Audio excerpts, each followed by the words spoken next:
daria em torno aí de 110 milhões de reais, fazendo aí uma média, uma aproximação, seria em torno, cada família receberia em torno de 10 milhões de reais a proposta oferecida pelos advogados dos familiares.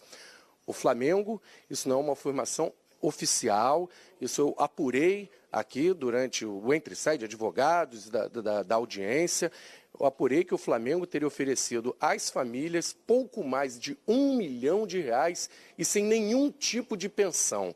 Essa proposta do Flamengo revoltou os familiares. Não só a proposta, esse valor praticamente 10 vezes abaixo do que eles queriam. E também todo um descaso dos dirigentes do Flamengo desde o início do episódio. Os familiares vinham em silêncio, a gente não ouvia muita revolta e hoje eles se manifestaram, saíram indignados dessa reunião, com o descaso desde a tragédia, com o valor oferecido pelo Flamengo e mais. Advogados e familiares estavam revoltados com o fato do presidente do clube, Rodolfo Landim, não ter comparecido a essa audiência. E para piorar, o vice-geral Rodrigo Dunst de Abrantes, o vice-geral, vice-jurídico do Flamengo, saiu na reunião antes do fim, antes das propostas serem apresentadas, o que deixou os familiares muito indignados. A gente tem aqui as entrevistas, vocês vão ouvir como estavam se sentindo os familiares e também os advogados que representavam as famílias. Vamos ouvir. Covardia. É o que eu sinto, como eu falei para a psicóloga na sexta-feira, uma semana depois que meu filho faleceu. Eu me sinto abandonada pelo Flamengo. Quando meu filho entrou no Flamengo, eu chorei, porque eu falei da base, o diretor da base.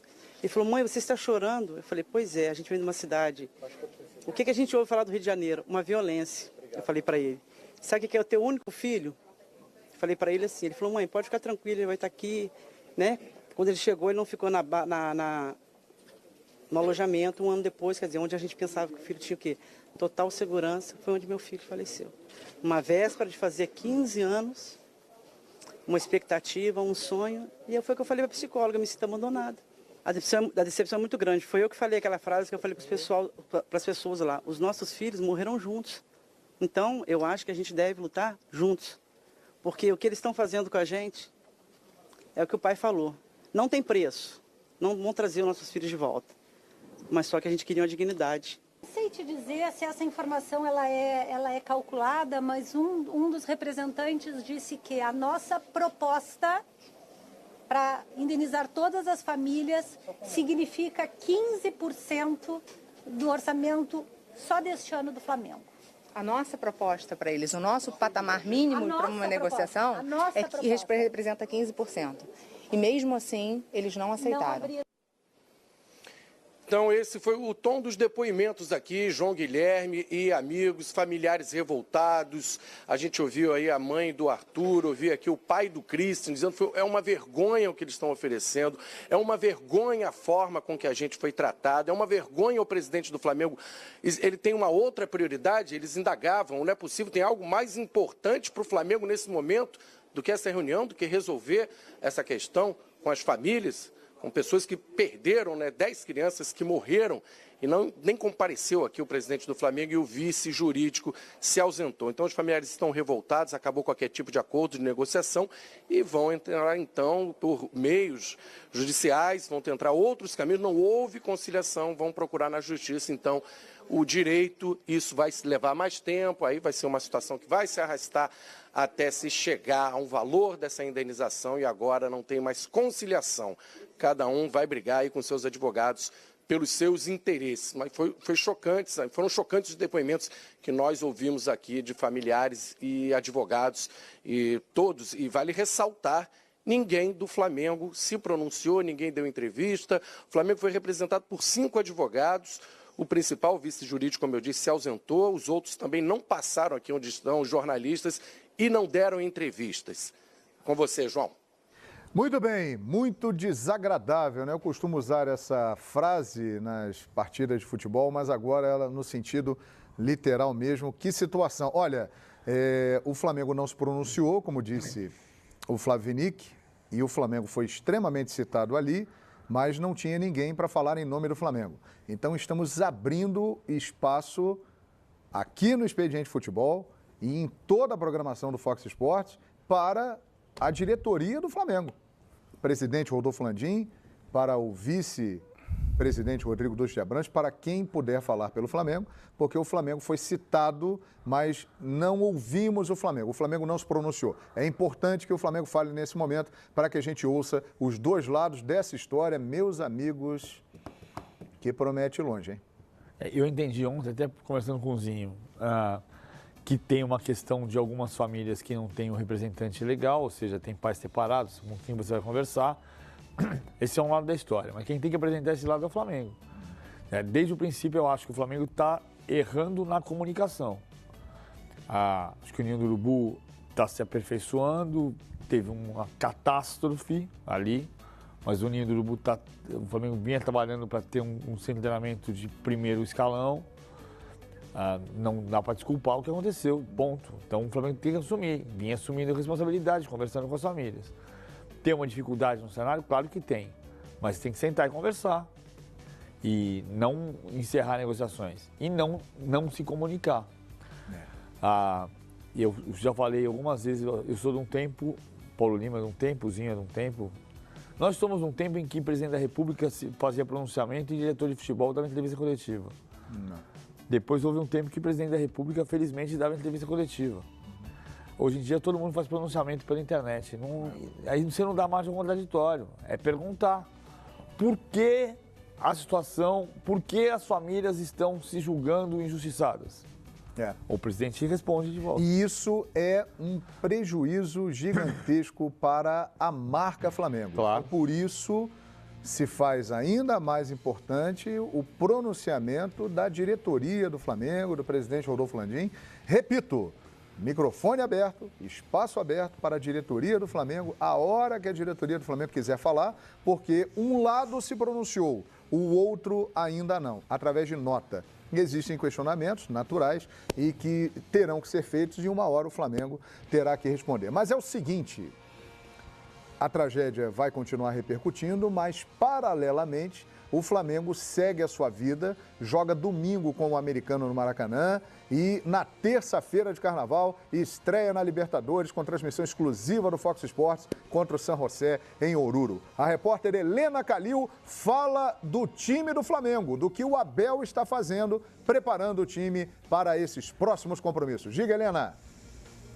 Olá, pessoal do Expediente Futebol, eu estou aqui no Centro de Treinamento Ninho do Urubu e a gente pode retomar aquela conversa que nós estávamos tendo ontem sobre o provável time que o Abelão vai escalar para os próximos desafios, os dois da Taça Rio, neste domingo a estreia contra o Americano, depois a Portuguesa na quinta-feira e daí sim a estreia na Libertadores contra o San José em Oruro.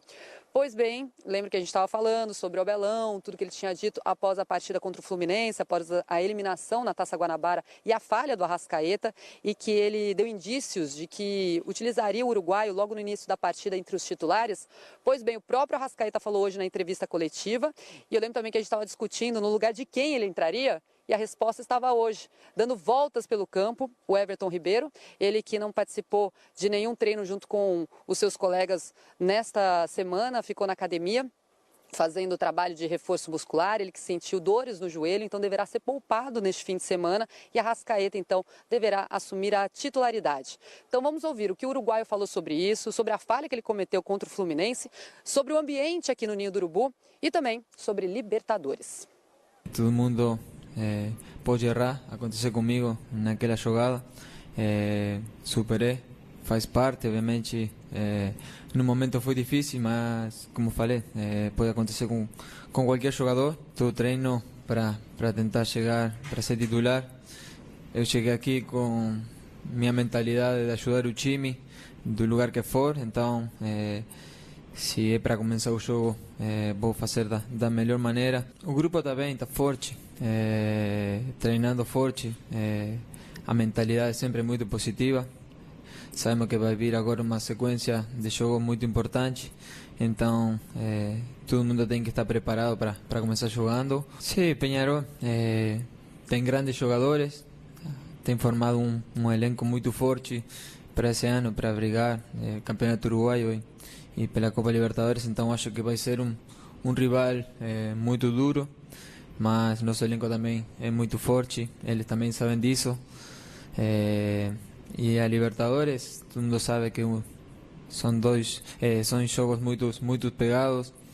Na medida que você vai passando de fase, o erro tem que ser menor. Helena Calil para o Expediente Futebol. Obrigado, Helena. Portanto, o Everton Ribeiro sentiu o joelho, sai do time e entra Arrascaeta. Parece o time titular, né?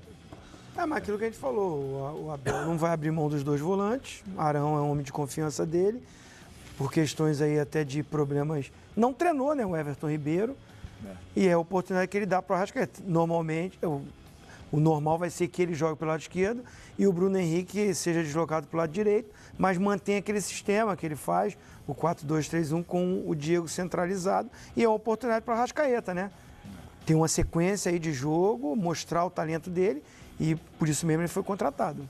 Eu digo que parece o time titular porque a gente falava, antes do jogo, antes do Fla-Flu, o time titular ia se anunciar. E aí o Zinho até chamou a atenção quando o Abel conversava com o De Arrascaeta, que era mais ou menos assim, você não fez a pré-temporada, você vai ficar aqui, vai jogar o Everton Ribeiro. Mas a lógica do time era o time que agora se anuncia para o jogo contra o Americano, que é Diego Alves, Pará, Rodolfo, Rodrigo Caio, René, Coelhar, William Arão, Arrascaeta, Diego, Bruno Henrique talvez na direita e o Gabriel na frente. É o que está com cara de time titular desde antes do Fla-Flu, com a questão que o Arrascaeta ainda não estava fisicamente bem. É essa a cara, Paulo Lema? Ô, João, é evidente que aquele negócio que o Mário Sérgio falava, né? O homem lá de cima às vezes ajuda, né? Deus escala o time. Né? Então, assim, estava aquela dúvida seja quem é que joga, o Everton Ribeiro vinha bem e, consequentemente, fica fora do time. Até nesse jogo, mesmo ele sentiu, ele pediu para sair e a lesão está aí confirmada, está se recuperando. Agora, eu não sei, de repente o Abel pode deixar o Arrascaeta pelo lado direito e empurrar o Bruno pelo lado esquerdo. Pode ser uma alternativa, pode ser uma maneira de ver um Flamengo diferente. Botar o Arrascaeta pelo lado direito, em algumas oportunidades o Mano já usou ele daquele lado. Enfim, é uma possibilidade, porque o Bruno jogando pela direita, até por onde ele começou, é uma alternativa. Mas o lado esquerdo dele sempre é o mais forte, né? Enfim, é ver para crer. Mas dá ao Abel a oportunidade de colocar o Arrascaeta para jogar o que todo mundo quer ver, né? Ver o Arrascaeta em campo, camisa do Flamengo, jogando 90 minutos, titular da equipe, com certeza será no futuro e a partir de agora não deve mais perder a posição. Muito bem, será o tempo vai dizer, e terça-feira de carnaval, 7h15 da noite, só no Fox Sports, São José de Oruro e Flamengo, estreia do Mengão na Libertadores. Rápido intervalo, na volta tem Palmeiras, tem Corinthians, tem São Paulo, tem Copa do Nordeste, tem muita coisa, fique com a gente, já já estamos de volta.